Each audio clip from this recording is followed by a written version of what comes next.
Good morning, students. Today I will start my next lecture from the chapter Theory Base of Accounting, and topic is Fundamental Accounting Assumption. In previous lecture I was explained various features related to the accounting principles.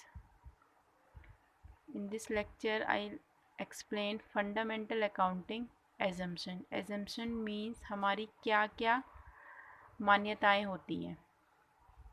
एक accounting से related various assumptions होती हैं, तो वो assumptions कौन कौन सी हैं accounting में। तो first assumption is going concern assumption. कोई भी बिजनेस जब भी स्टार्ट किया जाता है तो हम उसमें ये एजम्पशन ये मान के चलते हैं कि उस बिज़नेस को लॉन्ग टाइम पीरियड के लिए चला के रखा जाएगा। तो गोइंग कंसर्न एजम्पशन हमें ये एक्सप्लेन करता है कि जब भी कोई बिज़नेस स्टार्ट किया जाएगा तो उसका जो टाइम पीरियड होगा वो लॉन्ग टाइम पीरियड होगा। मीन्स वो है बिज़नेस एक लंबे टाइम पीरियड तक चलता ही रहेगा। According to this assumption it is assumed, ये मान के चला जाता है that business shall continue for a fees foreseeable period and there is no intention to close the business।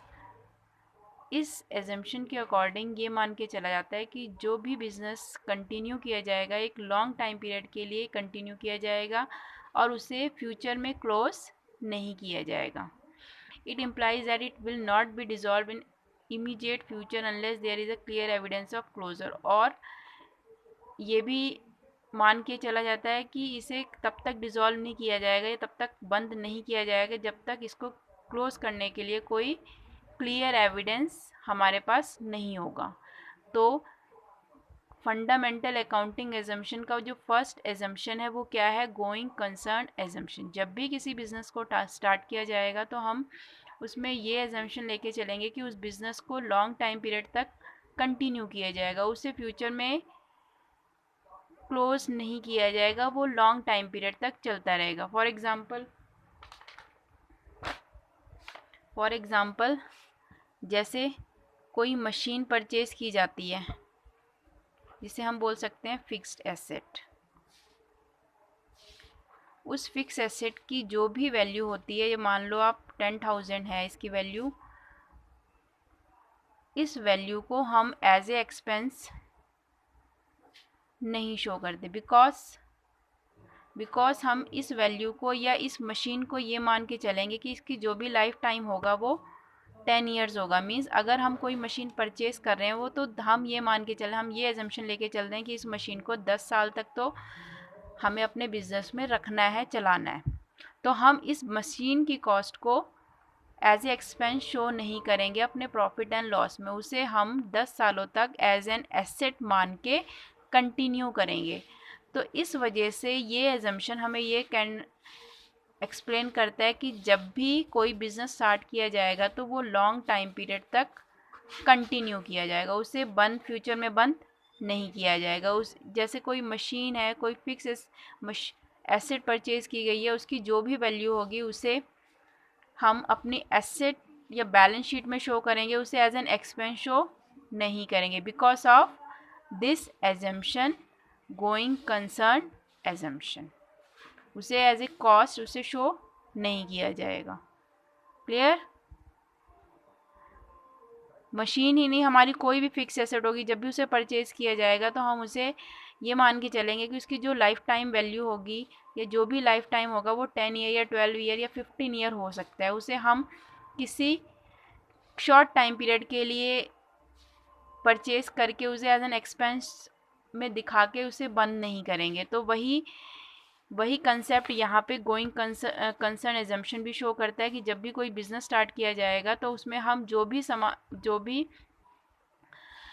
Business से रिलेटेड जो भी एसेट खरीदेंगे उसे लॉन्ग टाइम पीरियड तक, या फिर बोल सकते हैं उनकी जो भी कॉस्ट होगी वो एक फिक्स एसेट के रूप में बैलेंस शीट में शो करेंगे और उस वैल्यू को ही काउंट किया जाएगा for depreciation for further years. तो जब भी कोई बिज़नेस स्टार्ट किया जाएगा तो उसमें एजम्पशन मान के चले जाएगी उस बिज़नेस को लॉन्ग टाइम पीरियड तक चलाया जाएगा।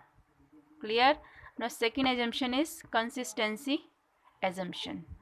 कंसिस्टेंसी मीन्स स्थिरता। जब भी किसी बिज़नेस को स्टार्ट किया जाएगा तो उसमें ये एजम्पशन लेके चले जाएगा कि उस बिज़नेस में थोड़ी सी कंसिस्टेंसी होनी चाहिए। कंसिस्टेंसी मीन्स स्थिरता होनी चाहिए। मीन्स जो भी हमने रूल्स और रेगुलेशंस बनाए जाएंगे उनको फिक्स रखा जाएगा, उनको स्थिर रखा जाएगा, उन्हें टाइमली चेंज नहीं किया जाएगा। तो according to this concept, accounting practices once selected and adopted should be applied consistently year after year। इस assumption के अकॉर्डिंग जब भी किसी अकाउंटिंग प्रैक्टिस मीन्स किसी प्रिंसिपल को अप्लाई किया जाएगा या अडॉप्ट किया जाएगा तो उसमें कंसिस्टेंसी रखी जाएगी, उसे चेंज नहीं किया जाएगा कि एक साल किसी और प्रिंसिपल को यूज़ किया गया या किसी और फंड प्रैक्टिस को यूज़ किया गया, दूसरे साल किसी और प्रैक्टिस को। मीन्स उसमें कंसिस्टेंसी रखनी चाहिए ताकि हम उन अकाउंटिंग रिकॉर्ड्स को चेक कर सकें, उनको कंपेयर कर सकते हैं। तो it helps in better understanding of accounting information, make it's comparable with that of previous year.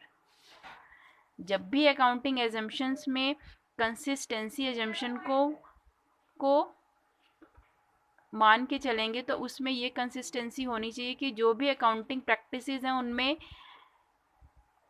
Clarity होनी चाहिए, उन्हें एक दूसरे के साथ कंपेयर किया जा सके, प्रीवियस ईयर और करंट ईयर के जो भी अकाउंट्स होंगे उनको कंपेयर किया जा सकते। तो यहाँ बोल सकते हैं कंसिस्टेंसी एजम्पशंस के थ्रू हम अपने अकाउंटिंग रिकॉर्ड्स में एक कंसिस्टेंसी ला सकते हैं ताकि प्रीवियस ईयर फ्यूचर ईयर के जो भी डाटा हैं या जो भी अकाउंट्स हैं उनको कंपेयर किया जा सके।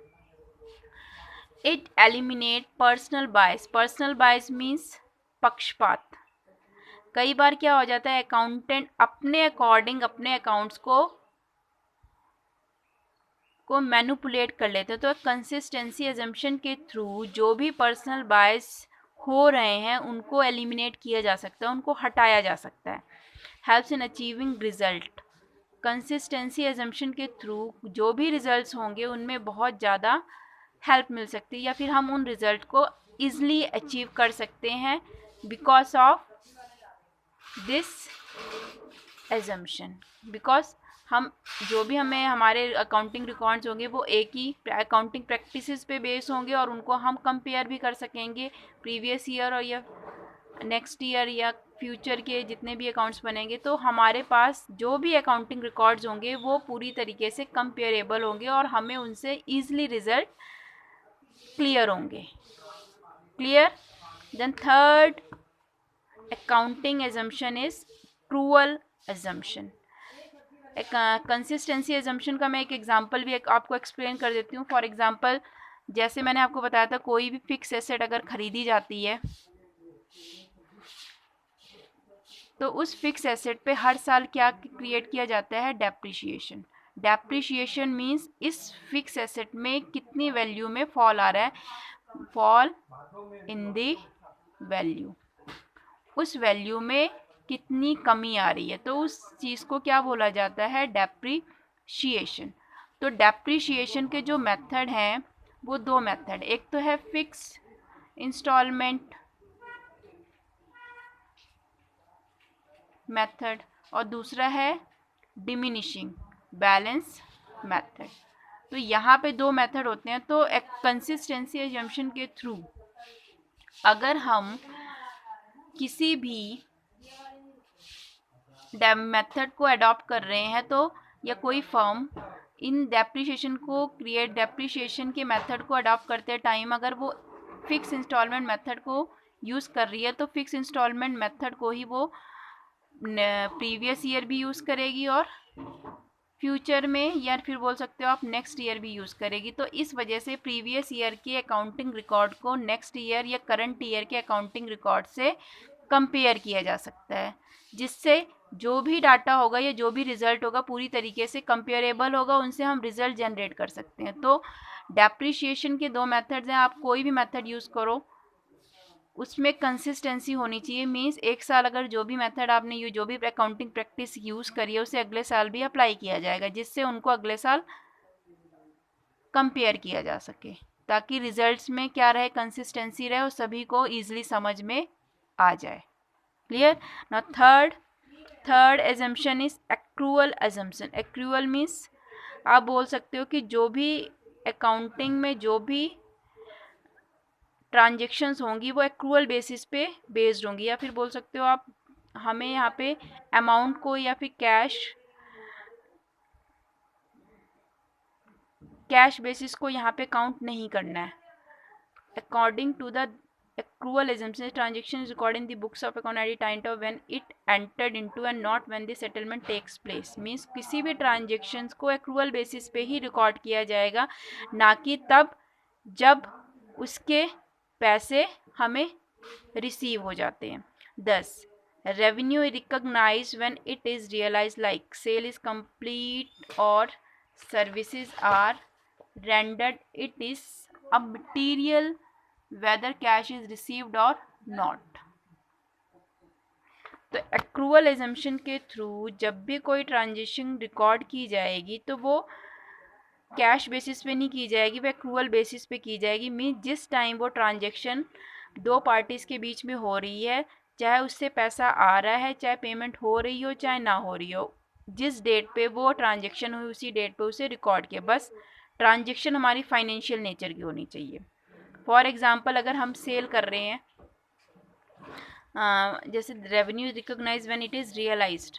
रेवेन्यू मीन्स पैसा तभी रिकॉग्नाइज हो जाता है जब वो रियलाइज हो जाए. मीन्स सेल इज़ कंप्लीट और services is render. It is a material whether cash is. Means जब भी कोई सेल की जाती है तो वो उसी टाइम काउंट हो जाती हैं, ना कि तब जब वो कैश में पेमेंट रिसीव होती है या पे होती है.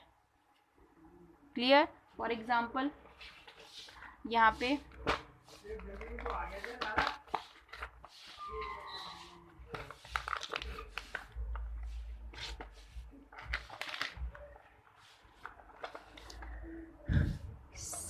सेल इन अप्रैल. एक बिजनेस फर्म है, उसने सेल करी है अप्रैल में, लेकिन ट्रांजेक्शन हुई है 1 अप्रैल को. मान के चलेंगे 1 अप्रैल में सेल करी है एक बिजनेस फर्म ने, उसे उसी डेट पे रिकॉर्ड कर लिया गया बिकॉज ऑफ एक्रूअल बेसिस. चाहे उसमें पैसे, और ये कौन सी सेल हुई है? Credit sale.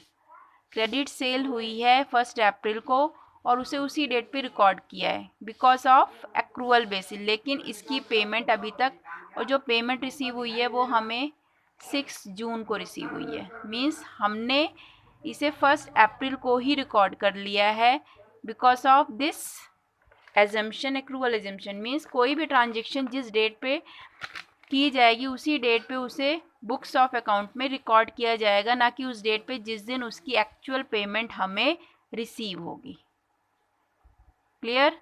उसी तरह अगर कोई परचेज हो रही है, कोई एक्सपेंसेस पे किए जा रहे हैं या आउटस्टैंडिंग प्रीपेड एक्सपेंसेस, तो उन्हें एक्रूअल बेसिस पे ही रिकॉर्ड किया जाता है because of this accrual assumption. Clear? कोई एक्सपेंस पे किया गया है, सैलरी है, सैलरी पे की गई है, ये सैलरी कुछ आउटस्टैंडिंग है लेकिन हमने उसे उसी डेट पे रिकॉर्ड कर लिया. लेकिन अभी तक 10,000 की सैलरी पे करनी थी, लेकिन उस 10,000 में से 2,000 अभी भी आउटस्टैंडिंग है, तो लेकिन हम उस 10,000 की सैलरी को ही वहाँ पे मान के, इस 2,000 को एज ए आउटस्टैंडिंग मान के हम एंट्री करेंगे, लेकिन रिकॉर्ड वही जाएगा. क्लियर? आए तो according to accrual assumption all transactions are recorded on the basis of accrual. जब वो रियलाइज हो जाती हैं, जब वो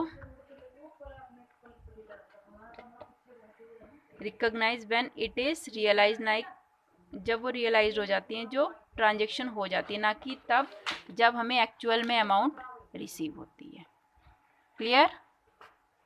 this is the accounting assumption. First is going concern assumption. According to this assumption, a business firm continue its business for long time period.